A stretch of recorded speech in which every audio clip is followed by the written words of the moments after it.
보살님, 걸음을 잠시 멈추시고 제 말에 귀 기울여 주시겠습니까? 이것을 받으십시오. 지금부터 그 누구에게도, 심지어 가장 가까운 혈육에게조차 이 쪽지에 대해 발설해서는 아니 됩니다. 보살님의 목숨이 위태로울 수 있습니다. 가장 환한 빛 아래 가장 짙은 어둠이 숨어있는 법.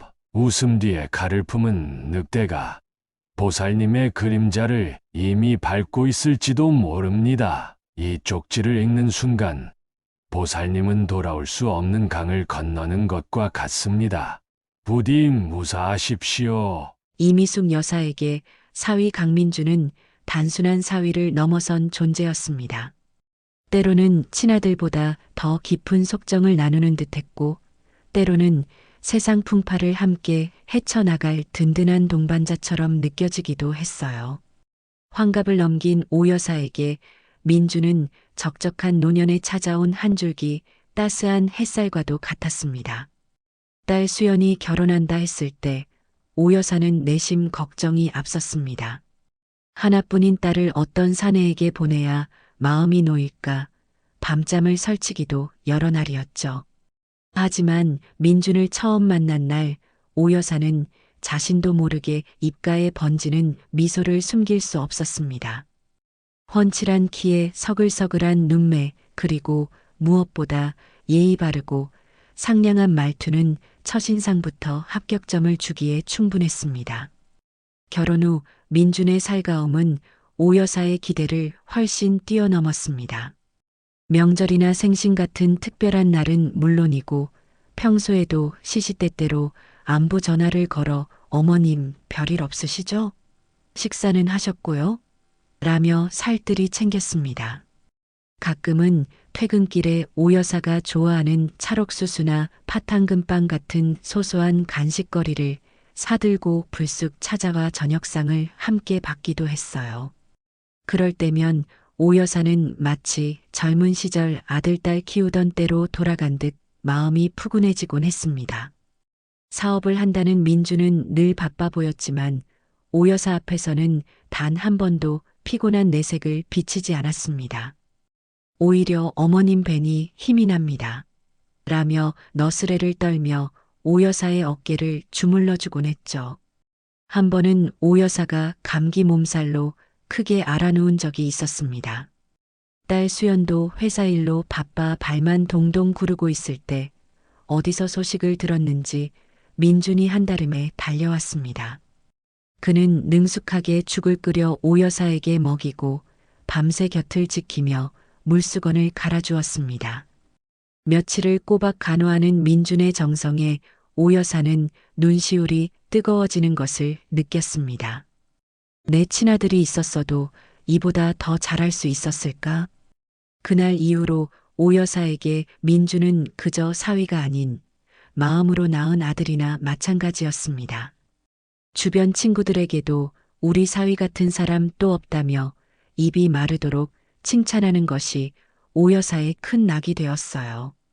민준이 가끔 사업상 급전이 필요하다며 조심스레 손을 벌린 때도 오 여사는 조금의 망설임도 없이 쌈짓돈을 꺼내주곤 했습니다. 아들 같은 사위가 잘 되기를 바라는 순수한 마음이었죠. 그해 봄 부처님 오신 날을 며칠 앞둔 주말이었습니다. 모처럼 딸 수연의 집에 들른 오 여사는 거실 소파에 앉아 과일을 깎고 있었죠. 민주는 출장에서 막 돌아왔다며 피곤한 기색이었지만 오 여사를 보자마자 환하게 웃으며 옆자리에 앉았습니다.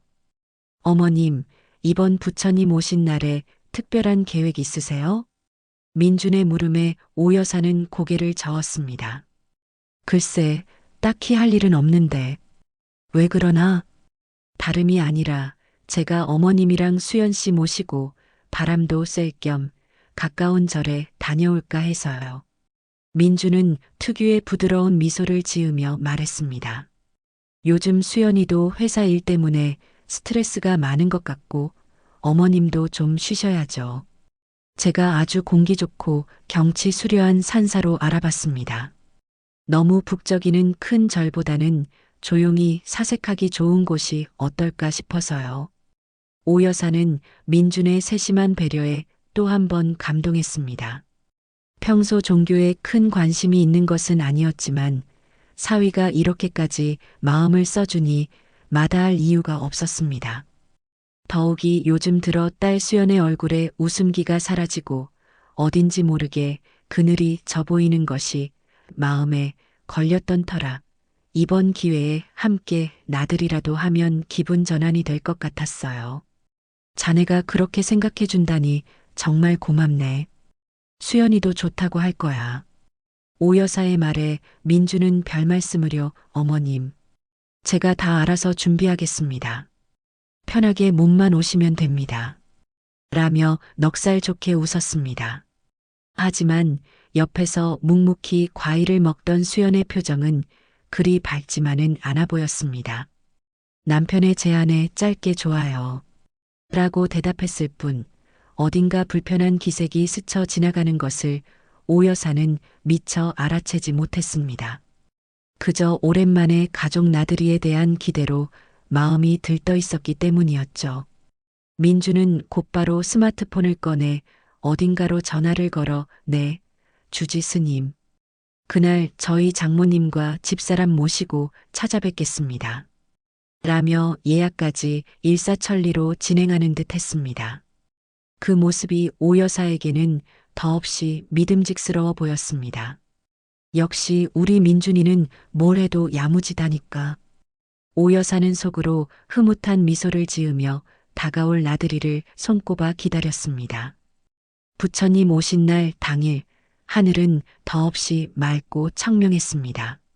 민준이 미리 예약해둔 렌터카는 반짝반짝 윤이 나 있었고 그는 아침 일찍부터 오 여사와 수연을 태우고 목적지로 향했습니다. 차 안에서 민주는 연신 즐거운 농담을 던지며 분위기를 띄우려 애썼습니다. 오 여사도 오랜만에 나들이에 한껏 들떠 창밖으로 스쳐 지나가는 풍경을 감상하며 연신 감탄사를 터뜨렸죠. 하지만 뒷자리에 앉은 수연은 창밖만 물끄러미 바라볼 뿐 좀처럼 대화에 끼어들지 않았습니다. 오 여사는 딸이 그저 피곤해서 그런 것이려니 대수롭지 않게 넘겼습니다. 1시간 남짓 달렸을까 차는 구불구불한 산길을 한참이나 오르더니 마침내 아담하고 고즈넉한 산사 입구에 멈춰 섰습니다. 형형색색의 연등이 바람에 나부끼며 오색 찬란한 빛을 뿜어내고 있었고 짙푸른 산새와 어우러진 절의 풍경은 한 폭의 그림 같았습니다. 와, 공기 한번 정말 좋구나. 이런 곳은 어떻게 알았누? 오 여사의 칭찬에 민주는 어깨를 으쓱하며 어머님이 좋아하실 것 같아서 특별히 신경 좀 썼습니다. 라며 생색을 냈습니다.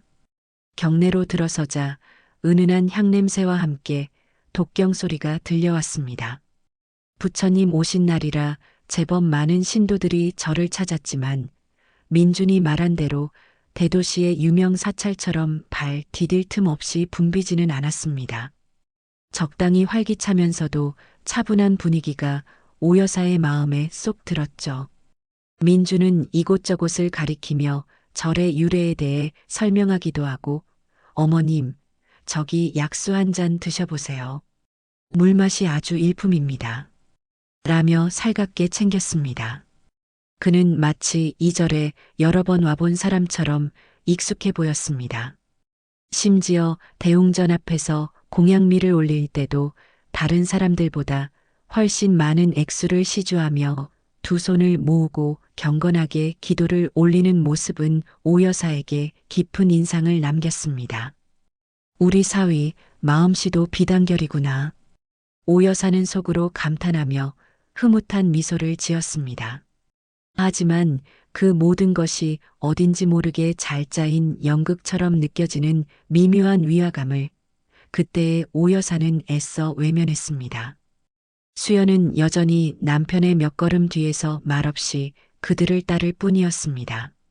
대웅전에서 절을 올리고 나와 경내를 한 바퀴 둘러보던 중이었습니다. 오 여사는 아름드리 나무 아래 잠시 걸음을 멈추고 시원한 산바람을 느끼고 있었죠. 그때 맞은편에서 백발이 성성한 노스님 한 분이 천천히 걸어오고 있었습니다. 햇볕에 그을린 듯 검게 탄 얼굴, 깊게 팬 주름 사이로 형형하게 빛나는 눈빛이 예사롭지 않아 보였습니다. 스님은 오 여사와 눈이 마주치자 걸음을 멈추고 합장을 했습니다. 오 여사도 황급히 마주 합장을 했죠. 순간 스님이 오 여사에게 한 걸음 다가왔습니다. 그리고는 아주 낮은 목소리로 보살님, 잠시 손을 좀 내밀어 주시겠습니까? 라고 말했습니다.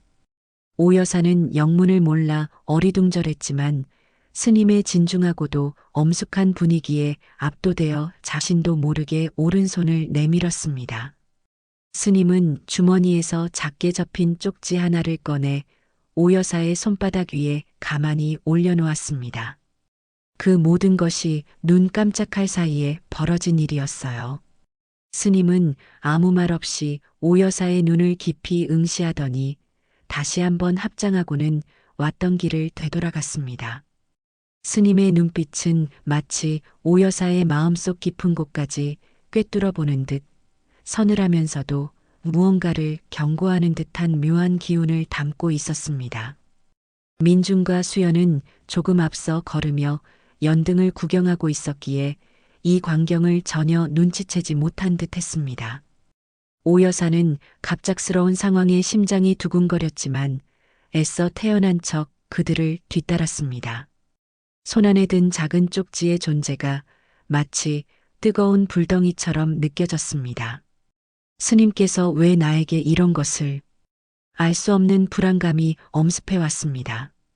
민중과 수연이 잠시 기념품 가게에 들러 구경하는 사이 오 여사는 슬쩍 인적이 드문 나무 그늘 아래로 몸을 피했습니다. 떨리는 손으로 조심스럽게 쪽지를 펼쳤죠. 하얀 종이 위에는 단정하지만 힘 있는 필체로 짧은 글귀가 적혀 있었습니다. 가장 밝은 빛이 가장 짙은 그림자를 들이운다. 달콤한 혀를 조심하라. 그 짧은 문장을 읽는 순간 오 여사의 머릿속이 하얗게 비는 듯 했습니다.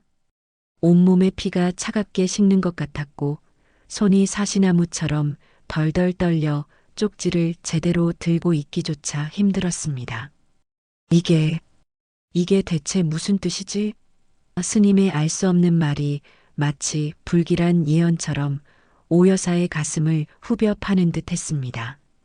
가장 밝은 빛, 짙은 그림자, 달콤한 혀, 단어 하나하나가 머릿속을 어지럽게 맴돌았습니다. 오 여사는 저도 모르게 고개를 돌려 민준을 바라보았습니다. 그는 수연에게 무언가 자상하게 말을 건네며 환하게 웃고 있었습니다. 평소와 다름없는, 아니, 오늘따라 유난히 더 다정하고 믿음직스러워 보이는 사위의 모습이었습니다. 하지만 스님의 쪽지를 읽은 후 그의 웃음은 어딘지 모르게 기만적으로 느껴졌고 그의 부드러운 말씨 뒤에는 차가운 칼날이 숨겨져 있을지도 모른다는 섬뜩한 상상이 스쳐 지나갔습니다. 갑자기 참을 수 없는 현기증과 함께 속이 울렁거리기 시작했습니다. 오 여사는 이 절에 단 한순간도 더 머무르고 싶지 않았습니다. 어서 이곳을 벗어나야 해. 그녀는 비틀거리는 걸음으로 민중과 수연에게 다가가 다급하게 말했습니다. 얘들아, 나 속이 너무 안 좋다. 아무래도 급체한 것 같아. 어서 집으로 돌아가야겠다. 오 여사의 창백한 안색에 민중과 수연은 깜짝 놀라 걱정스러운 표정을 지었습니다. 어머님, 괜찮으세요? 얼굴이 새하얗게 질리셨어요. 민주는 과장된 몸짓으로 오 여사의 팔을 붙들며 호들갑을 떨었습니다. 그의 목소리에는 진심 어린 걱정보다는 어딘지 모르게 상황을 빨리 수습하려는 듯한 다급함이 묻어나는 듯했습니다. 수연 역시 당황한 얼굴로 엄마 어디가 어떻게 아파? 병원부터 가야 하는 거 아니야? 라며 안절부절 못했죠.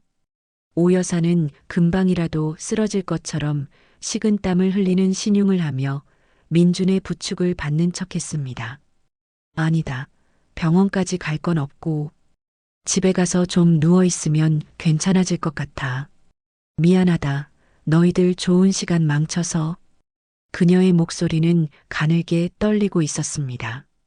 스님의 쪽지가 가져온 충격과 혼란은 그녀를 온통 뒤흔들고 있었고 오직 이 불길한 장소를 벗어나고 싶다는 생각뿐이었습니다. 민주는 무슨 말씀을요, 어머님. 어머님 건강이 최우선이죠. 바로 출발하겠습니다.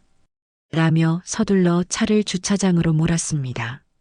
산사를 내려오는 내내 차 안의 공기는 무겁게 가라앉아 있었습니다. 오 여사는 눈을 감고 신음소리를 내뱉으며 고통스러운 척 연기했지만 머릿속은 온통 스님의 쪽지와 민준이 얼굴로 가득 차 복잡하게 뒤엉켜 있었어요. 달콤한 혈안이 민준이가 나한테 얼마나 잘했는데 하지만 그 스님의 눈빛은 긍정과 부정이 쉴 새 없이 교차하며 그녀를 괴롭혔습니다. 민주는 백미러로 간간히 오 여사의 상태를 살피며 걱정스러운 표정을 지어 보였지만 오 여사는 그 모습조차 의심스럽게 느껴졌습니다. 혹시 자신의 불안한 심리를 눈치챈 것은 아닐까요? 집에 도착하자마자 오 여사는 방으로 거의 도망치듯 들어가 문을 잠갔습니다. 어머님, 약이라도 사다 드릴까요? 죽이라도 끓여 드릴까요? 문 밖에서 들려오는 민준과 수연의 목소리에도 오 여사는 아니다. 괜찮다. 그저 좀 혼자 쉬고 싶으니 너희들은 그만 돌아가거라. 라고 힘없이 대답할 뿐이었습니다. 평소 같으면 살갑게 맞아주었을 사위의 호의도 지금은 부담스럽기만 했습니다. 마침내 민준과 수연이 돌아가고 집안에 오롯이 혼자 남게 되자 오 여사는 참았던 숨을 크게 내쉬었습니다. 그리고는 떨리는 손으로 다시 한번 스님의 쪽지를 펼쳐보았죠. 몇 번을 읽고 또 읽어도 그 의미는 명확하게 다가오지 않았지만 가슴을 짓누르는 불안감은 점점 더 커져만 갔습니다. 가장 밝은 빛이 가장 짙은 그림자를 들이운다. 오 여사에게 민주는 언제나 밝고 긍정적인 빛과 같은 존재였습니다. 그렇다면 그 뒤에 숨겨진 그림자는 대체 무엇을 의미하는 걸까요? 오 여사는 애써 고개를 저었습니다. 아닐 거야. 그저 우연일 뿐이야. 스님께서 사람을 잘못 보셨거나 아니면 내가 너무 예민하게 받아들이는 걸 거야. 하지만 아무리 스스로를 다독여 보아도 마음 한구석에서 피어오르는 의심의 불씨는 꺼지지 않았습니다. 오히려 시간이 지날수록 그 불씨는 점점 더 커져 걷잡을 수 없이 타오르는 듯 했습니다. 마치 불길한 예감처럼 앞으로 닥쳐올 무언가를 암시하는 듯한 스님의 쪽지는 오 여사의 마음을 온통 헤집어 놓았습니다. 창밖은 어느덧 어둠이 짙게 드리워져 있었지만 오 여사는 뜬 눈으로 밤을 지새울 것 같은 예감이 들었습니다. 밤은 깊었지만 오 여사는 좀처럼 잠들 수 없었습니다. 낯선 절에서 받은 작은 쪽지 하나가 그녀의 평온했던 일상을 송두리째 흔들어 놓은 것 같았죠. 어둠 속에서 눈을 감으면 민준의 얼굴과 스님의 얼굴이 번갈아 떠올랐고 쪽지의 글귀는 마치 주문처럼 귓가에 맴돌았습니다. 달콤한 혀를 조심하라. 오 여사는 지난 몇 년간 민준과 함께했던 시간들을 하나씩 되짚어보기 시작했습니다.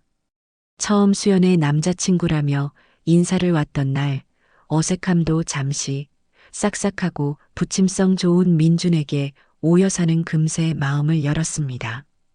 결혼 후에도 변함없이 자신을 챙기는 모습에 감동했고 사업을 한다며 늘 바쁘게 움직이는 그를 안쓰럽게 여기기도 했습니다.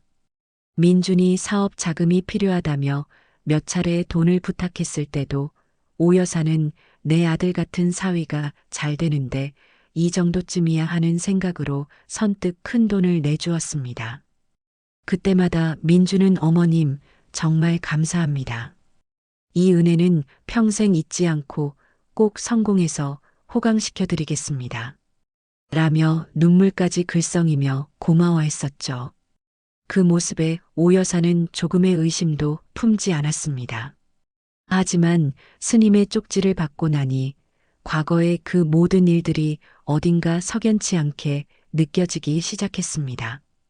유난히 돈 이야기에 민감하게 반응하며 액수를 정확히 따지던 민준의 모습, 가끔씩 수연이가 전화 통화 중에 오빠 나 정말 힘들어다고 중얼거리다 황급히 말을 돌리던 기억, 그리고 무엇보다 민준의 사업이 구체적으로 어떤 것인지 오 여사는 단 한 번도 제대로 들어본 적이 없다는 사실을 깨달았습니다. 그저 어머님, 요즘 경기가 안 좋아서 큰 계약건이 하나 있는데 잘 될 겁니다. 라는 두루뭉술한 이야기뿐이었죠. 생각이 꼬리에 꼬리를 물수록 오 여사의 마음은 더욱 복잡해졌습니다. 설마 민준이가 나를 속인 걸까? 아니야, 그럴 리 없어. 내가 너무 예민한 거야. 오 여사는 필사적으로 고개를 저으며 부정하려 애썼습니다. 하지만 한번 싹튼 의심의 씨앗은 밤새 그녀의 마음속에서 무섭게 자라나고 있었습니다. 새벽녘이 되어서야 겨우 얕은 잠에 빠져들었지만 꿈속에서도 오 여사는 스님의 쪽지를 손에 쥔 채 불안에 떨고 있었습니다. 날이 밝으면 이 모든 것이 그저 한바탕 악몽이기를 간절히 바랐습니다. 그렇게 뜬 눈으로 밤을 지새우고 며칠이 지났을 무렵 민준에게서 전화가 걸려왔습니다. 절에서 돌아온 후 처음 받는 전화였습니다. 오 여사는 자신도 모르게 바짝 긴장하며 수화기를 들었죠. 어머님, 저 민준입니다. 그날은 갑자기 속이 안 좋으셔서 많이 놀랐는데 지금은 좀 어떠세요? 평소와 다름없이 살갑고 다정한 목소리였지만 오 여사의 귀에는 그 목소리가 왠지 모르게 가식적으로 들렸습니다. 아, 이제 괜찮네. 그날은 아마 점심에 먹은 게 잘못됐었나 봐. 오 여사는 애써 아무렇지 않은 척 대답했습니다. 짧은 안부 인사가 오간 후 민주는 조심스럽게 본론을 꺼냈습니다. 다름이 아니라 어머님, 제가 정말 죄송한 부탁을 좀 드려야 할 것 같습니다. 그의 목소리가 살짝 잠기는 듯 했죠. 요즘 추진하던 사업에 갑자기 자금이 좀 막혀서요. 큰 금액은 아니고 아주 잠깐만 융통해 주시면 다음 주 안으로는 꼭 해결해서 돌려드릴 수 있을 것 같습니다. 정말 면목 없지만 어머님께라도 손을 벌리지 않으면 도저히 방법이 없어서요. 예전 같으면 오 여사는 얼마나 필요한데? 걱정 마라. 내가 어떻게든 마련해보마. 라며 두 팔 걷고 나섰을 상황이었습니다. 하지만 스님의 쪽지를 받은 이후 그녀는 민준의 말을 고지곳대로 믿을 수가 없었습니다. 달콤한 혀를 조심하라는 경고가 귓가를 맴돌았죠. 얼마나 필요한가? 오 여사의 목소리는 자신도 모르게 평소보다 딱딱하고 차갑게 나갔습니다. 민주는 잠시 머뭇거리는 듯 하더니 한 500만 원 정도만 해주시면이라며 말끝을 흐렸습니다. 오 여사는 즉답을 피하고 알았네. 내가 한번 생각해 보겠네. 라며 전화를 끊었습니다. 전화를 끊고 나서도 한참 동안 오 여사는 복잡한 표정으로 허공을 응시했습니다. 민준의 부탁이 정말 순수한 것인지 아니면 자신을 이용하려는 또 다른 수작인지 판단이 서지 않았기 때문입니다. 민준의 전화가 마음에 걸렸던 오 여사는 며칠 뒤 딸 수연의 집을 찾았습니다. 마침 수연은 휴가를 내고 집에 있다고 했죠. 현관문을 열고 나온 수연의 얼굴은 지난번보다 더욱 수척해 보였습니다. 눈 밑에는 거뭇한 그림자가 드리워져 있었고 예전의 생기발랄함은 찾아보기 어려웠습니다. 수연아, 얼굴이 왜 이렇게 안 좋니? 어디 아픈 거야? 오 여사의 걱정스러운 물음에 수연은 애써 희미하게 웃으며 아니야, 엄마. 그냥 요즘 좀 피곤해서 그래. 라고 대답했습니다. 오 여사는 딸을 데리고 거실 소파에 마주 앉았습니다. 그리고 조심스럽게 민준의 사업 이야기를 꺼냈습니다. 민준이 사업은 요즘 좀 어떻다니? 며칠 전에 나한테 급하게 돈이 좀 필요하다고 전화가 왔던데 혹시 무슨 어려운 일이라도 있는 거니? 오 여사의 질문에 수연의 표정이 순간 굳어지는 듯 했습니다. 그녀는 시선을 피하며 손톱을 만지작거리더니 이내 옅은 한숨과 함께 입을 열었죠. 응, 요즘 좀 힘든가 봐. 자꾸 나한테도 짜증내고 나도 잘 모르겠어, 엄마. 민준 씨는 나한테 자세한 이야기는 잘 안 해줘. 수연의 목소리에는 깊은 피로감과 체념이 묻어 있었습니다. 평소 남편 자랑을 입에 달고 살던 딸의 모습과는 너무나 달랐습니다. 오 여사는 딸의 어깨를 가만히 감싸 안았습니다. 수연아, 혹시 민준이 때문에 힘든 일 있으면 엄마한테 다 털어놔도 괜찮아. 혼자 끙끙 앓지 말고. 하지만 수연은 끝내 고개를 저으며 아니야, 엄마. 별일 없어? 그냥 내가 예민해서 그런 걸 거야. 라며 애써 괜찮은 척 했습니다. 오 여사는 더 이상 캐묻지 않았지만 딸의 그늘진 얼굴과 힘없는 목소리에서 무언가 심상치 않은 일이 벌어지고 있음을 직감했습니다. 자신의 의심이 점점 더 확신으로 변해가는 것을 느끼며 가슴 한구석이 답답해져 왔습니다. 민준이 대체 수연이한테 무슨 짓을 하고 있는 걸까? 주말 오후 오 여사는 반찬거리를 좀 챙겨줄 겸 다시 딸의 집을 찾았습니다. 초인종을 눌렀지만 아무런 대답이 없었죠. 혹시나 싶어 평소 알고 있던 현관 비밀번호를 누르고 조용히 안으로 들어섰습니다. 집안은 의외로 조용했습니다. 수연아, 민준아, 아무도 없니?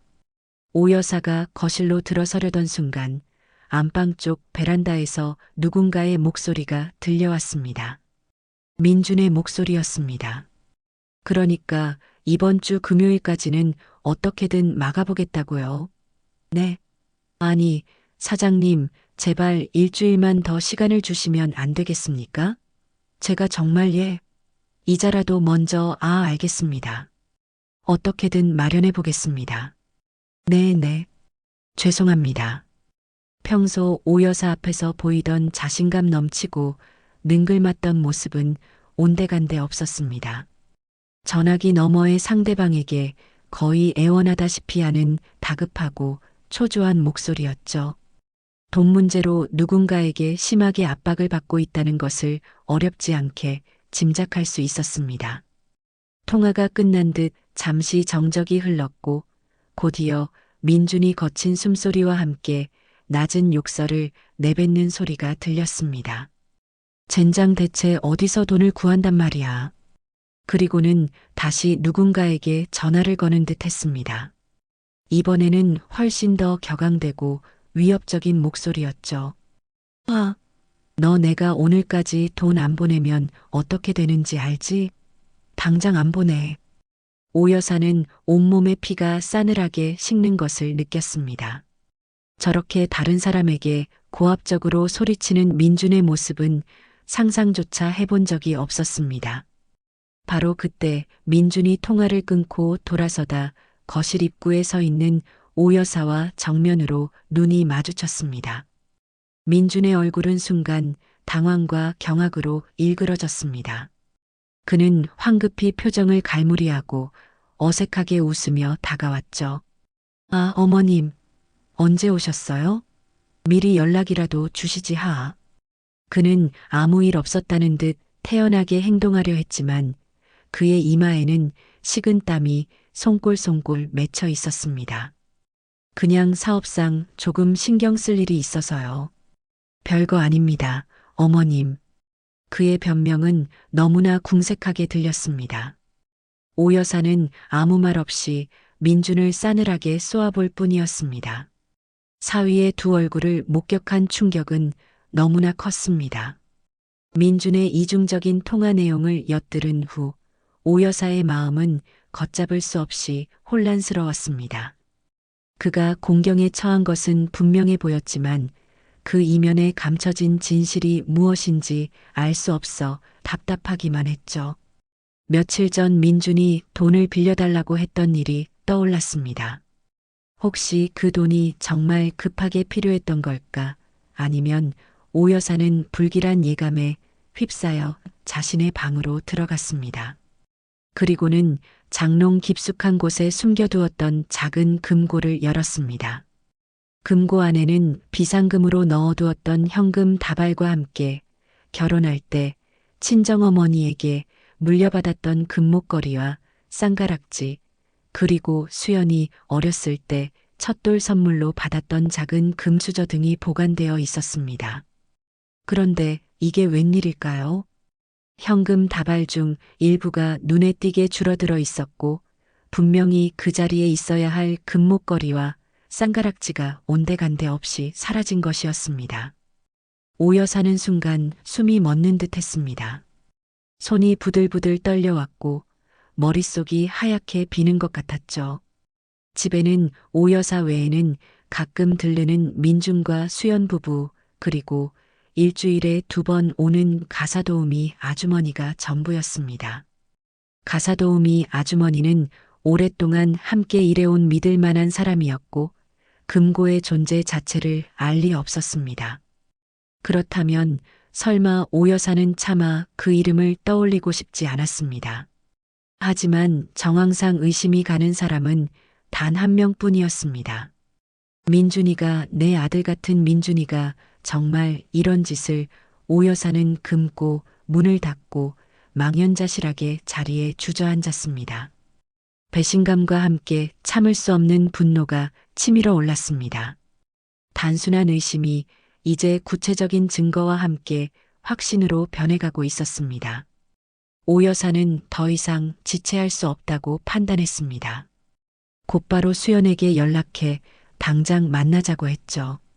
집 근처 조용한 찻집에서 마주 앉은 수연은 어머니의 심각한 표정에 잔뜩 긴장한 모습이었습니다. 오 여사는 애써 침착함을 유지하며 사라진 돈과 폐물 이야기를 꺼내지 않고 먼저 민준의 최근 행동에 대해 물었습니다. 수연아, 솔직하게 말해다오. 민준이 요즘 많이 힘들어 보이는데 혹시 너한테 돈 문제로 압박하거나 그런 일은 없었니? 오 여사의 조심스러운 질문에 수연은 한동안 아무 말 없이 고개만 숙이고 있었습니다. 그러더니 이내 참았던 눈물이 본물처럼 터져나왔습니다. 엄마, 흐흐흑, 사실은 민준 씨가 나한테 너무 힘들게 해. 수연은 어깨를 들썩이며 한참을 울었습니다. 오 여사는 딸의 등을 가만히 쓸어주며 진정되기를 기다렸죠. 마침내 조금씩 흐느낌을 멈춘 수연은 떨리는 목소리로 그동안 감춰왔던 충격적인 사실들을 털어놓기 시작했습니다. 민주는 처음에는 사업 자금이 필요하다며 수연에게 소액의 돈을 빌리기 시작했다고 합니다. 하지만 시간이 지날수록 요구하는 액수는 점점 커졌고 수연이 거절하거나 망설이면 폭언을 퍼붓고 감정적으로 학대하기 일쑤였습니다. 내가 내 아내 맞아? 이 정도도 못해줘? 다 너 편하게 살게 해주려고 하는 건데 왜 이렇게 이기적이야? 등등 입에 담기 힘든 말로 수연의 자존감을 짓밟았다고 했어요. 심지어는 수연 명의로 대출을 받도록 강요하고 오 여사에게 손을 벌리도록 종용하기도 했습니다. 밖에서는 세상 누구보다 자상하고 능력 있는 남편이자 사위 행세를 했지만 집안에서는 수연을 돈 문제로 억제는 두 얼굴의 악마였던 것입니다. 수연은 너무나 부끄럽고 두려워서, 그리고 혹시라도 어머니가 충격받을까봐 차마 이 사실을 털어놓지 못하고 혼자 소가리를 해왔다고 고백했습니다. 오 여사는 딸의 처참한 고백을 들으며 가슴이 미어지는 듯한 고통을 느꼈습니다. 수연의 고백은 끝이 아니었습니다. 민주는 사업 자금이라는 명목으로 수연 몰래 집을 담보로 거액의 사채까지 끌어다 쓴 정황도 드러났습니다. 최근 들어 집으로 정체불명의 독촉장이 날아오고 험악한 목소리의 남자들에게서 협박성 전화가 걸려오기 시작하면서 수연은 극도의 공포감에 시달리고 있었습니다. 민주는 그럴 때마다 내가 다 해결할 테니 걱정 마. 당신은 그냥 가만히 있어. 라며 오히려 큰 소리를 쳤지만 그의 눈빛은 늘 불안하게 흔들리고 있었다고 했죠. 오 여사는 그제야 모든 퍼즐 조각이 맞춰지는 것을 느꼈습니다. 스님의 쪽지에 적힌 달콤한 혀라는 말이 이제야 선명하게 이해되었습니다. 민주는 처음부터 오 여사와 수연에게 의도적으로 접근하여 환심을 산 뒤 교묘하게 돈을 갈취해 온 파렴치한 사기꾼이었던 것입니다.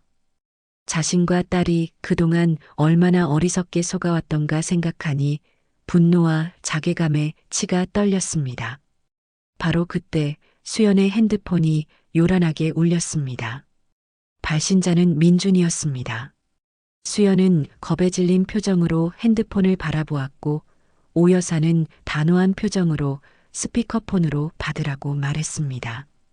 전화기 너머로 민준의 다급하고 짜증 섞인 목소리가 흘러나왔습니다. 박수연, 너 지금 어디야?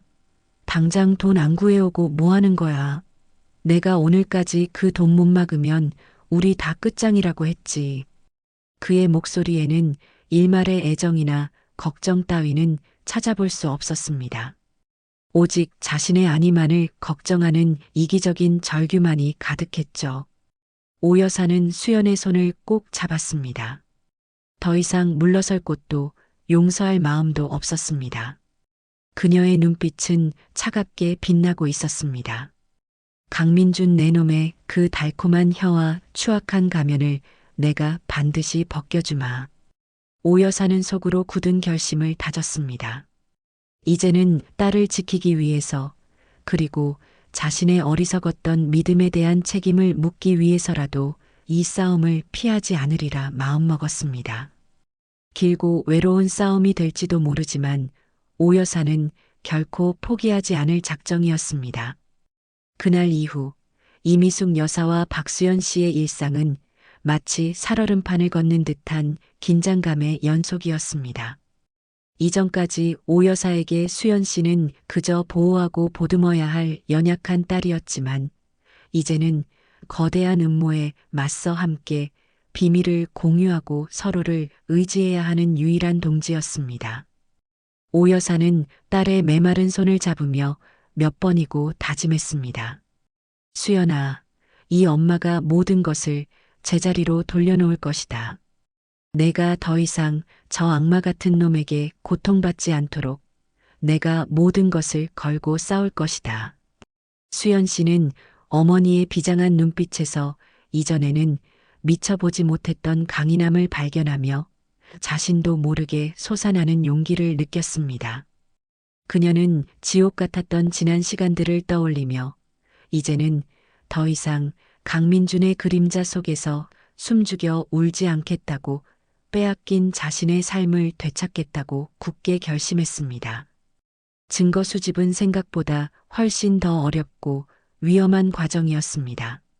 수연 씨는 민준이 집을 비운 틈을 타 그의 서재를 뒤지거나 그가 잠든 새벽녘에 몰래 그의 휴대폰을 확인하려 애썼습니다. 그때마다 심장은 금방이라도 터져나올 듯 격렬하게 뛰었고 작은 소리에도 화들짝 놀라기를 반복했죠.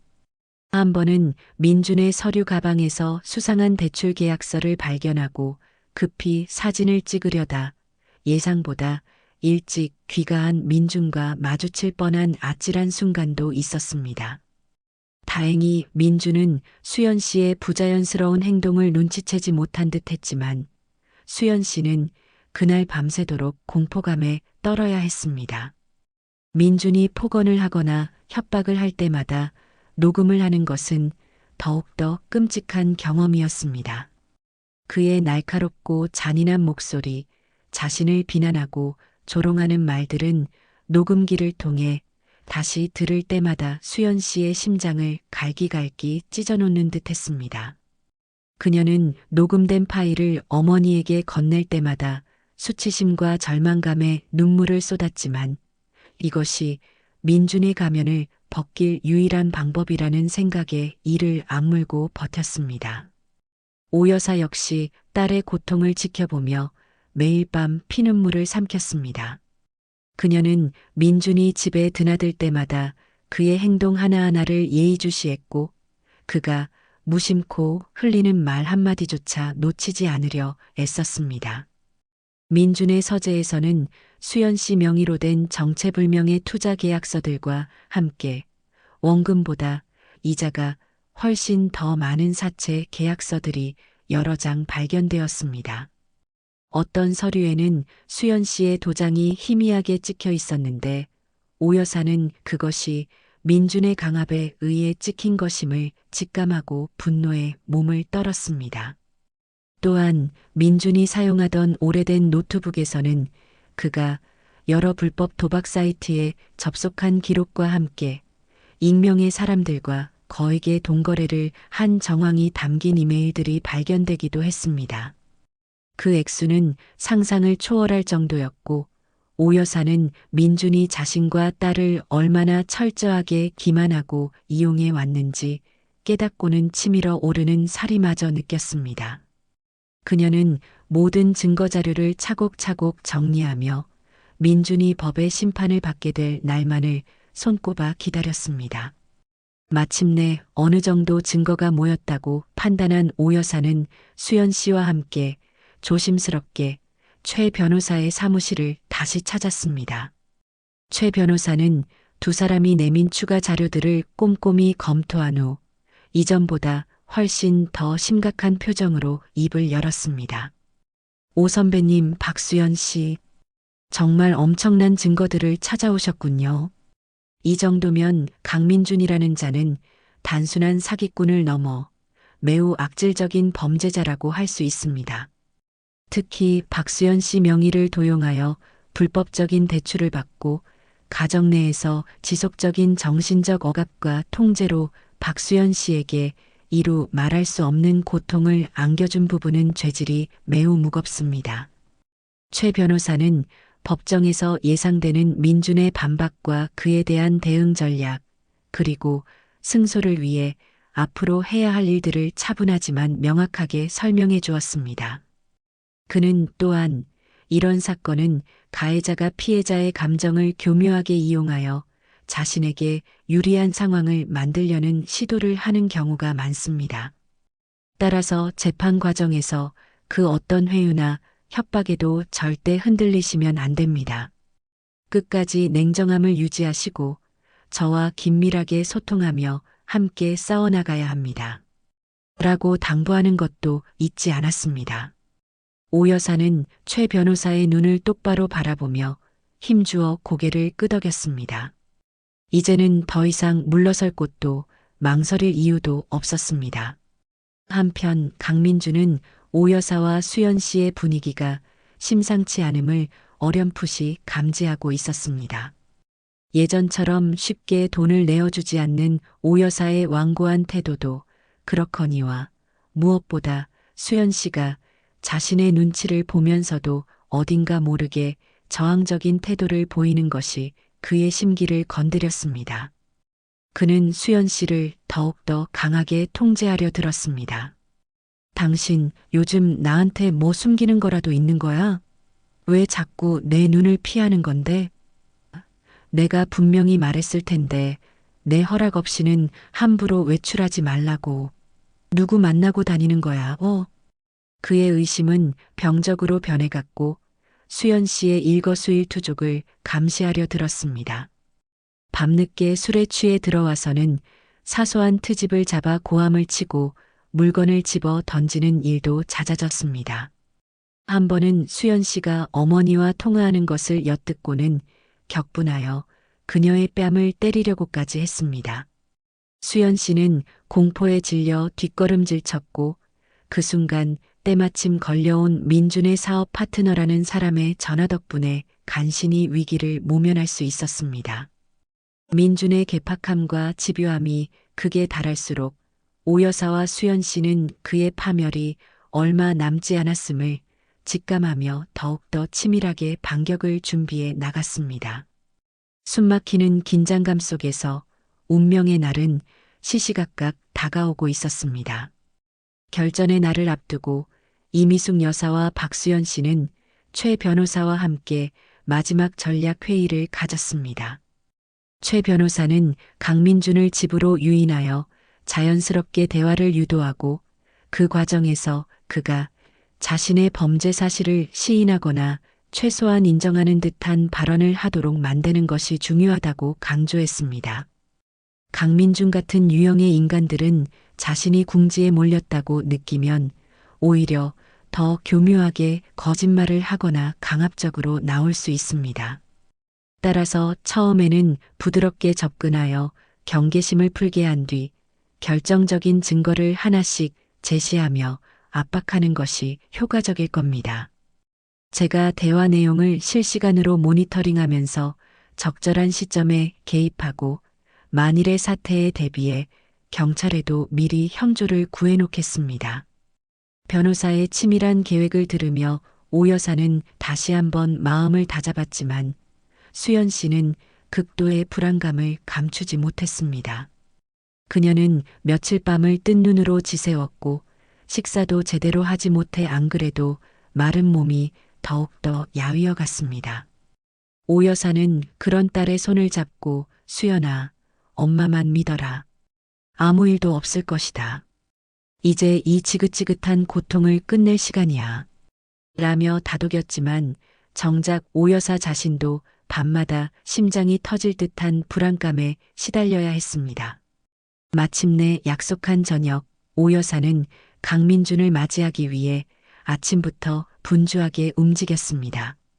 평소 민준이 가장 좋아하던 갈비찜을 정성껏 만들고 그가 즐겨 먹던 잡채와 나물 반찬들도 푸짐하게 차려냈습니다. 하지만 음식을 만드는 내내 그녀의 손은 미세하게 떨리고 있었고 표정은 굳어 있었습니다. 마치 마지막 만찬을 준비하는 비장한 심정이었죠. 집안에는 무거운 침묵과 함께 팽팽한 긴장감이 감돌았습니다. 수연 씨는 자신의 방에서 나오지 않고 있었고 오 여사는 거실 시계의 초침 소리가 유난히 크게 들린다고 생각했습니다.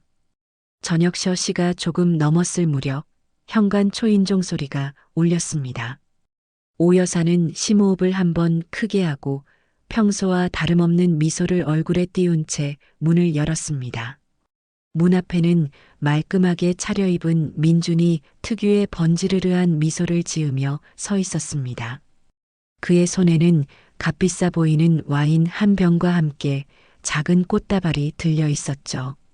어머님, 제가 좀 늦었죠? 오는 길에 차가 좀 막혀서요. 이건 별건 아니지만 어머님 생각나서 사왔습니다. 그의 능글맞은 말투와 가식적인 행동에 오 여사는 속으로 구역질이 치밀었지만 애써 태연한 표정을 유지하며 그를 안으로 안내했습니다. 식탁에 마주 앉았지만 분위기는 어색하기 짝이 없었습니다. 민준만이 아무것도 눈치채지 못한 듯 혹은 애써 모르는 척하며 쉴 새 없이 떠들어댔습니다. 와, 어머님. 역시 갈비찜은 어머님이 해주시는 게 최고입니다. 제가 이 맛을 얼마나 그리워했는지 모릅니다. 요즘 제가 추진하는 큰 사업이 하나 있는데 이게 잘 성사되면 제가 어머님이랑 수연 씨 해외여행 한번 거하게 시켜드리겠습니다. 기대하셔도 좋습니다. 그는 잊지도 않은 사업 성공담을 늘어놓으며 허황된 미래를 약속했지만 오 여사와 수연 씨는 그저 말없이 음식만 깨작거릴 뿐이었습니다. 수연 씨는 긴장한 탓에 음식이 제대로 넘어가지 않는 듯했고 오 여사는 민준의 얼굴을 쳐다보지도 않고 식사에만 집중하는 척했습니다. 시간이 흐를수록 식탁 위의 침묵은 더욱더 무겁게 가라앉았고 민준 역시 슬슬 분위기가 심상치 않음을 감지한 듯 말수가 줄어들기 시작했습니다. 마침내 식사가 거의 끝나갈 무렵 오 여사는 조용히 냅킨으로 입가를 닦고는 결연한 표정으로 민준을 응시했습니다. 그녀의 눈빛은 더 이상 인자한 장모의 그것이 아니었습니다. 차갑고 날카로운 마치 심판자의 눈빛과도 같았죠. 강민준 씨. 오 여사가 낮고 힘있는 목소리로 그의 이름을 불렀습니다. 민준아가 아닌 강민준 씨라는 호칭에 그의 어깨가 움찔하는 것이 느껴졌습니다. 이제 그 지긋지긋한 가면은 벗어주시지요. 당신이 우리 모녀에게 저지른 짓들을 언제까지 숨길 수 있을 거라고 생각했습니까? 오 여사의 목소리는 분노로 떨리고 있었지만 한 글자 한 글자 힘주어 내뱉는 말 속에는 추상 같은 결의가 담겨 있었습니다. 민준의 얼굴에서 순식간에 웃음기가 사라지고 당혹감과 경계심이 가득한 표정으로 변했습니다. 어머님, 갑자기 그게 무슨 말씀이십니까? 제가 뭘 어쨌다고. 그는 말을 더듬으며 필사적으로 상황을 모면하려 했지만 이미 때는 늦었습니다. 오 여사는 옆에 놓아두었던 서류 가방에서 그동안 피눈물로 모아온 증거들을 하나씩 꺼내 그의 앞에 던지듯 펼쳐놓기 시작했습니다. 사채 계약서, 대출 서류, 독촉장, 병원 진단서, 그리고 민준의 추악한 목소리가 담긴 녹음 파일이 저장된 휴대폰까지. 이것들을 보고도 발뺌할 셈인가. 내 놈의 그 더러운 욕심 때문에 내 딸 인생이 얼마나 망가졌는지, 내가 얼마나 피눈물을 흘렸는지 이제라도 깨달아야 할 것이야. 오 여사의 절규에 가까운 외침이 거실을 가득 메웠습니다. 민준의 얼굴은 백지장처럼 하얗게 질려갔고 그는 공포에 질린 눈으로 식탁 위에 널브러진 서류들을 망연히 바라보고 있었습니다. 그의 마지막 연극은 처참한 막을 내리고 있었습니다. 식탁 위에 펼쳐진 명백한 증거들 앞에서 강민주는 처음에는 현실을 부정하려는 듯 거칠게 고개를 저었습니다. 아닙니다. 이건 다 조작된 겁니다. 어머님, 수연아, 너희들 대체 나한테 왜 이러는 거야? 내가 너희들한테 얼마나 잘했는데, 내가 얼마나 너희들을 사랑했는데. 그는 마치 배신당한 피해자라도 되는 양 울부짖으며 동정심에 호소하려 했습니다. 특히 수연 씨를 향해 애절한 눈빛을 보내며 그녀의 마음을 흔들려고 시도했죠. 수연아, 제발 정신 차려. 이 모든 건 오해야. 우리가 함께했던 아름다운 시간들을 벌써 다 잊은 거야? 내가 너를 얼마나 아끼고 사랑했는지 너는 알잖아. 그의 목소리는 처절했지만 그 속에는 진심 어린 반성이나 뉘우침은 조금도 찾아볼 수 없었습니다. 오직 자신의 안위만을 걱정하는 교활한 연기일 뿐이었죠. 하지만 수연 씨는 더 이상 그의 감언이설에 속지 않았습니다. 그녀는 어머니의 단호한 눈빛과 최 변호사의 격려를 떠올리며 떨리는 다리에 힘을 주고 자리에서 일어섰습니다. 닥쳐, 강민준. 이제 와서 그 역겨운 사랑 타령 집어치워. 당신이 나한테 한 짓은 사랑이 아니라 기만이고 착취였어. 당신 때문에 내 인생이 얼마나 망가졌는지, 내가 얼마나 많은 밤을 공포와 절망 속에서 울며 지새웠는지 당신은 절대로 모를 거야. 그녀의 목소리는 분노와 슬픔으로 가늘게 떨렸지만 그 안에는 이전에는 찾아볼 수 없었던 단단한 의지가 담겨 있었습니다. 딸의 처절한 외침은 오 여사의 가슴을 더욱 아프게 후벼 팠지만 동시에 이 지옥 같은 상황을 끝내야 한다는 결의를 더욱 굳건하게 만들었습니다. 궁지에 몰린 민주는 더 이상 가면을 쓰고 있을 필요가 없다고 판단한 듯 갑자기 태도를 180도 바꾸었습니다. 그의 얼굴에서 애처로운 표정은 온데간데 없이 사라지고 대신 악마와도 같은 냉소와 광기가 번뜩였습니다. 하하, 그래. 이제야 본색을 드러내는군. 결국 돈 때문이었나? 이 천박한 것들. 내가 너희 모녀한테 얼마나 쏟아부었는데 이제 와서 뒤통수를 쳐? 그는 오 여사와 수연 씨를 향해 입에 담지 못할 욕설과 저주를 퍼붓기 시작했습니다. 그래, 내가 돈 좀 썼다. 사업하다 보면 그럴 수도 있는 거지. 너희처럼 안락하게 사는 것들은 이해 못하겠지만 난 너희와는 달라. 그리고 박수연, 내년이 나 좋다고 매달려서 돈 갖다 바친 거 아니었어? 어디서 순진한 척이야. 그의 적반하장 격인 태도에 오 여사는 기가 막혀 말문이 막혔습니다. 인간의 탈을 쓴 악마가 바로 저런 모습일까? 그는 심지어 식탁 위의 증거 서류들을 손으로 마구 흐트러뜨리며 이따위 종이 쪼가리들로 날 어떻게 할 수 있을 것 같은가. 어림도 없지. 라고 소리치며 발악했습니다. 그의 눈은 탐욕과 분노로 붉게 충혈되어 있었습니다. 민준이 이성을 잃고 수연 씨에게 달려들어 무력을 행사하려는 듯한 낌새를 보이자 오 여사는 비명을 지르며 딸의 앞을 가로막았습니다. 바로 그 순간 굳게 닫혀있던 현관문이 거칠게 열리고 최 변호사와 함께 건장한 체격의 사복 경찰 2명이 쏜살같이 안으로 들어섰습니다. 강민준 씨, 지금 당장 모든 행동을 멈추십시오. 경찰의 낮고 위험 있는 목소리가 거실을 울렸습니다. 민주는 갑작스러운 이들의 등장에 화들짝 놀라 그 자리에 얼어붙은 듯 멈춰 섰습니다. 그의 눈은 믿을 수 없다는 듯 커졌고 얼굴에는 당혹감과 함께 극한의 공포가 스쳐 지나갔습니다. 누구냐, 당신들은? 여긴 내 집이야. 당장 나가지 못해. 그는 마지막까지 허세를 부리며 저항하려 했지만 이미 상황은 그의 통제를 완전히 벗어난 후였습니다. 경찰 중 한 명이 신속하게 다가가 그의 팔을 뒤로 꺾어 제압했고 다른 한 명은 그의 손목에 차가운 금속 수갑을 채웠습니다.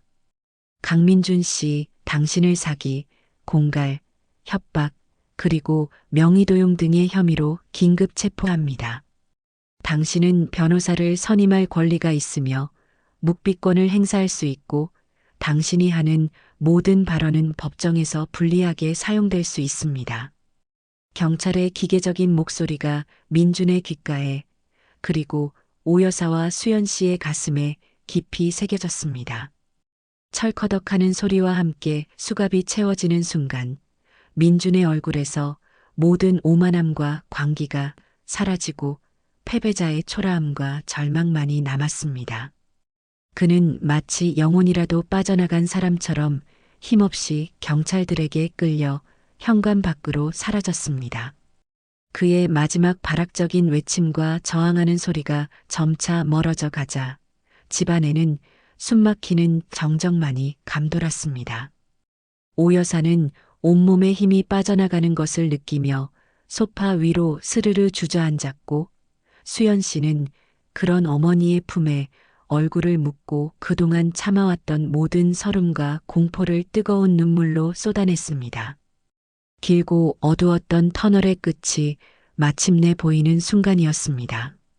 강민준이 체포된 이후 이미숙 여사와 박수연 씨의 삶은 또 다른 국면으로 접어들었습니다. 법정 다툼은 생각보다 길고 지루한 과정이었습니다. 강민준은 교도소 안에서도 최후의 발악을 하듯 자신의 변호사를 통해 온갖 거짓말로 혐의를 부인하려 애썼고 심지어는 수연 씨를 정신적으로 문제가 있는 사람으로 몰아가려는 파렴치한 시도까지 했습니다. 그때마다 수연 씨는 다시 한번 깊은 상처를 받았고 재판에 출석하여 증언대에 서는 것은 그녀에게 엄청난 용기와 고통을 요구하는 일이었습니다. 그녀는 민준의 얼굴을 마주하는 것 자체가 끔찍했지만 그가 저지른 죄에 대한 정당한 대가를 치르게 해야 한다는 일념으로 모든 과정을 꿋꿋하게 견뎌냈습니다. 오 여사는 그런 딸의 곁을 그림자처럼 지키며 때로는 변호사보다 더 열정적으로 증거 자료를 수집하고 반박 논리를 준비하는 등 물심양면으로 지원을 아끼지 않았습니다. 최 변호사 역시 두 모녀의 절박함을 누구보다 잘 알기에 자신의 모든 법률 지식과 경험을 총동원하여 강민준의 추악한 범죄 사실을 낱낱이 밝혀냈습니다. 마침내 기나긴 법정 공방 끝에 재판부는 강민준에게 중형을 선고했습니다. 그가 피해자들에게 입힌 정신적, 물질적 피해가 너무나 막대하고 범행 수법 또한 매우 악질적이라는 점이 참작된 결과였습니다. 판결이 내려지는 순간 수연 씨는 법정 방청석에서 오 여사의 손을 잡고 소리 없이 눈물을 흘렸습니다. 그것은 슬픔의 눈물이라기보다는 길고 험난했던 싸움이 마침내 끝났다는 안도감과 함께 되찾은 정의에 대한 감격의 눈물이었습니다. 이혼 소송 역시 강민준의 유책 사유가 명백했기에 일사천리로 진행되었고 수연 씨는 법적으로도 그와의 질긴 악연을 완전히 끊어낼 수 있었습니다. 하지만 법적인 문제가 해결되었다고 해서 마음의 상처까지 저절로 치유되는 것은 아니었습니다.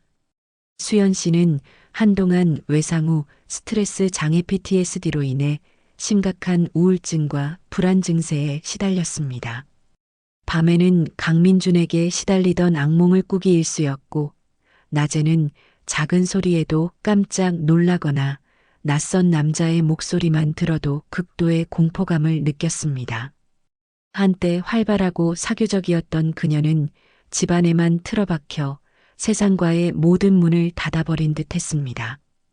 웃음과 표정을 잃어버린 딸의 모습을 지켜보는 오 여사의 마음은 갈기갈기 찢어지는 듯 했습니다. 그녀는 딸을 이대로 무너지게 내버려 둘 수 없다는 생각에 백방으로 수소문하여 용하다는 심리 상담 전문가를 찾아갔습니다. 처음에는 상담 자체에 극도의 거부감을 보이던 수연 씨도 어머니의 끈질긴 설득과 상담사의 따뜻하고 전문적인 지도 아래 조금씩 마음의 빗장을 열기 시작했습니다. 상담 과정은 결코 쉽지 않았습니다. 잊고 싶었던 과거의 끔찍한 기억들을 다시 끄집어내고 자신의 상처받은 감정들을 솔직하게 마주하는 것은 매 순간 엄청난 용기를 필요로 했습니다. 그녀는 상담실에서 수없이 울고 분노하고 절망했지만 그럴 때마다 상담사는 그녀의 감정을 있는 그대로 수용해주고 공감해주며 그녀가 스스로 치유의 길을 찾아갈 수 있도록 묵묵히 지지해 주었습니다. 오 여사 역시 딸의 상담 과정에 적극적으로 참여했습니다. 때로는 함께 가족 상담을 받기도 하고 딸이 상담을 통해 배운 긍정적인 대처 방식들을 일상생활에서 실천할 수 있도록 격려하고 도왔습니다. 또한 비슷한 아픔을 겪은 피해자 가족들의 모임에도 참여하여 서로의 경험을 나누고 위로를 받으며 자신 또한 이번 사건으로 인해 입은 마음의 상처를 조금씩 치유해 나갔습니다. 시간이 흐르면서 수연 씨의 얼굴에는 아주 서서히 그러나 분명하게 변화가 나타나기 시작했습니다. 악몽을 꾸는 횟수가 줄어들었고 이전처럼 극단적인 불안감에 휩싸이는 일도 뜸해졌습니다. 그녀는 상담사의 권유로 가벼운 산책이나 요가를 시작했고 작은 화분에 꽃을 심어 가꾸기도 했습니다. 아주 사소한 일들이었지만 그것들은 그녀에게 삶의 작은 기쁨과 성취감을 안겨주었습니다. 오 여사는 그런 딸의 작은 변화 하나하나에 진심으로 기뻐하며 아낌없는 칭찬과 격려를 보냈습니다. 어느 맑은 가을날 오 여사는 수연 씨에게 수연아, 우리 정말 오랜만에 바닷가에나 다녀올까? 엄마가 맛있는 도시락 싸갈게. 라고 제안했습니다. 수연 씨는 잠시 망설이는 듯 했지만 이내 고개를 끄덕이며 희미한 미소를 지어 보였습니다. 모처럼 떠난 모녀의 여행길, 차창 밖으로 스쳐 지나가는 가을 풍경은 유난히 아름다웠습니다. 탁 트인 해변에 도착한 두 사람은 아무 말 없이 한참 동안 파도 소리를 들으며 바다를 바라보았습니다. 수연 씨는 오랜만에 느껴보는 평온함에 자신도 모르게 깊은 숨을 내쉬었고 오 여사는 그런 딸의 어깨를 가만히 감싸 안았습니다. 그 어떤 화려한 말보다 더 깊은 위로와 사랑이 두 사람 사이에 조용히 흐르고 있었습니다. 상처는 아직 완전히 아물지 않았지만 그들은 함께라면 그 어떤 시련도 이겨낼 수 있다는 강한 유대감과 희망을 가슴속 깊이 느끼고 있었습니다. 새로운 시작을 향한 발걸음은 더디지만 분명하게 내디뎌지고 있었습니다. 강민준이라는 악몽이 핥히고 지나간 자리에도 시간은 어김없이 흘러 어느덧 1년이라는 세월이 훌쩍 지나가 있었습니다. 박수연 씨는 여전히 정기적으로 심리 상담을 받고 있었지만 그녀의 얼굴에서는 이전의 깊은 어둠 대신 잔잔한 평온함과 함께 조심스러운 미소가 피어나고 있었습니다. 그녀는 작은 도서관에서 자원봉사를 시작했고 퇴근 후에는 동네 문화센터에서 수채화 강좌를 들으며 새로운 즐거움을 찾아가고 있었습니다. 앙상하게 말랐던 몸에도 조금씩 살이 오르기 시작했고 가끔씩 친구들과 만나 수다를 떨거나 맛있는 음식을 먹으러 다니기도 했습니다. 물론 문득문득 과거의 상처가 떠올라 가슴이 저며올 때도 있었지만 이제 그녀는 그런 감정들을 애써 외면하거나 억누르기보다는 자연스럽게 받아들이고 다스리는 법을 터득해 가고 있었습니다. 이미숙 여사는 그런 딸의 변화가 그저 대견하고 감사할 따름이었습니다. 그녀 자신도 지난 1년 동안 많은 것을 배우고 깨달았습니다. 사람을 믿는다는 것의 의미, 진정한 강인함이란 무엇인지, 그리고 절망 속에서도 희망을 찾아내는 용기에 대해서 말입니다. 다시 부처님 오신 날이 코앞으로 다가왔습니다. 거실벽에 걸린 달력에 동그라미 쳐진 날짜를 물끄러미 바라보던 오 여사는 문득 1년 전의 그날 자신을 나락으로 떨어뜨릴 뻔했던 동시에 구원의 손길을 내밀어 주었던 그 깊은 산사의 풍경과 해몽 스님의 형형한 눈빛을 떠올렸습니다. 스님이 건네주었던 작은 쪽지 한 장이 아니었다면 지금 자신과 딸의 삶은 과연 어떻게 되었을까? 생각만 해도 아찔했지만 동시에 형언할 수 없는 깊은 감사함이 마음속에서부터 차올랐습니다. 그녀는 조심스럽게 거실에서 그림을 그리고 있는 수연 씨에게 다가가 말을 건넸습니다. 수연아, 혹시 괜찮다면 내일 엄마랑 같이 작년에 갔었던 그 절에 한번 다시 가보지 않을래? 그냥 스님께 인사라도 드리고 싶어서. 오 여사의 말에 수연 씨는 잠시 붓을 멈추고 생각에 잠겼습니다.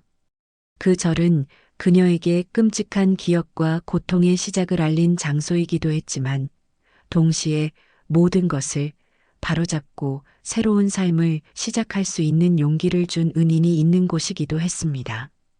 그녀는 어머니의 간절한 눈빛을 바라보며 이내 옅은 미소와 함께 고개를 끄덕였습니다. 응, 엄마. 같이 가요. 이제는 정말 괜찮을 것 같아요. 나도 스님께 꼭 감사하다고 말씀드리고 싶었어. 다음 날 아침 오 여사와 수연 씨는 1년 전과는 사뭇 다른 마음으로 그 산사를 향해 차를 몰았습니다. 지난 1년 동안 있었던 많은 일들이 주마등처럼 스쳐 지나갔지만 이제 그들의 마음속에는 두려움이나 원망보다는 평온함과 감사함이 더 크게 자리 잡고 있었습니다. 절 입구에 도착하자 여전히 형형색색의 연등이 바람에 아름답게 나부끼고 있었고 경내에는 은은한 향냄새와 함께 듣기 좋은 독경 소리가 잔잔하게 울려 퍼지고 있었습니다. 모든 것이 1년 전과 똑같았지만 그것을 받아들이는 그들의 마음은 완전히 달라져 있었습니다. 그들은 먼저 대웅전에 들러 경건한 마음으로 기도를 올렸습니다. 지난 시간 동안 자신들을 지켜준 모든 것에 대한 감사와 함께 앞으로 살아갈 날들에 대한 조용한 다짐을 담아서 말이죠. 대웅전에서 나와 경례를 천천히 거닐던 오여사와 수연 씨는 저만치에서 그들을 향해 걸어오고 있는 익숙한 모습의 노스님을 발견했습니다. 바로 해몽 스님이었습니다. 스님은 1년이라는 세월이 무색할 만큼 변함없는 모습이었지만 그의 얼굴에는 이전보다 더욱 깊어진 연륜과 함께 온화하고 자애로운 미소가 가득했습니다. 스님은 오여사와 수연 씨를 발견하자마자 마치 오래전부터 그들이 오기를 기다렸다는 듯 따뜻한 눈빛으로 맞이하며 합장했습니다. 오여사와 수연 씨도 황급히 다가가 공손하게 마주 합장을 올렸습니다. 해몽 스님은 먼저 수연 씨의 얼굴을 찬찬히 살펴보더니 만족스러운 미소와 함께 입을 열었습니다. 보살님, 1년 만에 다시 뵙는구려. 얼굴이 참으로 맑고 평안해 보이십니다. 그간 마음고생이 많으셨을 텐데 잘 이겨내신 듯하여 노승도 마음이 참으로 기쁩니다. 스님의 따뜻한 말 한마디에 수연 씨는 그동안 애써 눌러왔던 감정이 북받쳐 오르는 것을 느꼈습니다. 그녀의 눈가에는 어느새 뜨거운 눈물이 그렁그렁 맺혀 있었죠. 스님 정말 감사합니다. 스님의 도움이 아니었다면 저는 그녀는 감격에 겨워 말을 제대로 잇지 못했습니다. 오여사 역시 스님 앞에 깊이 고개를 숙이며 진심을 다해 감사의 인사를 전했습니다. 스님, 스님께서 건네주신 그 쪽지 한 장이 저희 모녀의 인생을 구했습니다. 그 어떤 말로도 이 감사함을 다 표현할 길이 없습니다. 해몽 스님은 두 사람의 손을 번갈아 가만히 잡아주며 잔잔한 미소로 화답했습니다. 모든 것은 다 스스로의 마음가짐과 인연의 힘으로 이루어지는 법입니다. 보살님들께서 겪으신 시련은 분명 크나큰 고통이었겠지만 그것을 통해 더욱더 단단해지고 성숙해지는 계기가 되었을 것이라 믿습니다. 가장 캄캄한 어둠 속에서도 작은 별빛 하나를 발견할 수 있는 지혜와 용기를 얻으셨으니 앞으로는 그 어떤 어려움이 닥쳐와도 능히 헤쳐나가실 수 있을 겁니다. 부디 지난날의 아픔은 이제 깨끗이 털어버리시고 오직 현재의 행복과 다가올 미래의 희망만을 바라보며 살아가시길 바랍니다. 노승이 항상 두 분의 앞날을 위해 축원하겠습니다. 스님의 목소리는 마치 천상의 음악처럼 부드럽고 평화롭게 두 사람의 가슴 속으로 스며들었습니다. 그 어떤 값비싼 선물보다도 더 귀하고 소중한 위로와 격려였습니다. 해몽 스님과의 짧지만 깊은 만남을 뒤로하고 절을 내려오는 오여사와 수연 씨의 발걸음은 그 어느 때보다 가볍고 평화로웠습니다. 1년 전 공포와 절망에 휩싸여 도망치듯 내려왔던 바로 그 길이었지만 이제는 전혀 다른 풍경, 전혀 다른 느낌으로 다가왔습니다. 하늘은 더없이 푸르고 맑았으며 산새 소리는 청아하게 울려 퍼졌고 길가에 핀 이름 모를 들꽃들마저 그들을 환영하는 듯 했습니다. 오여사는 문득 깨달았습니다. 진정한 행복이란 멀리 있는 것이 아니라 바로 자신의 마음속에 있다는 것을. 그리고 그 어떤 시련과 역경도 결국에는 지나가며 그 과정에서 우리는 더욱더 강인하고 지혜로운 존재로 성장한다는 것을 말입니다. 그녀는 옆에서 함께 걷고 있는 딸의 손을 힘주어 잡았습니다. 수연 씨의 얼굴에는 오랜만에 보는 환하고 편안한 미소가 떠올라 있었죠. 그 미소 속에는 과거의 아픔을 극복하고 새로운 삶을 향해 나아갈 준비가 되었음을 알리는 희망의 빛이 담겨 있었습니다.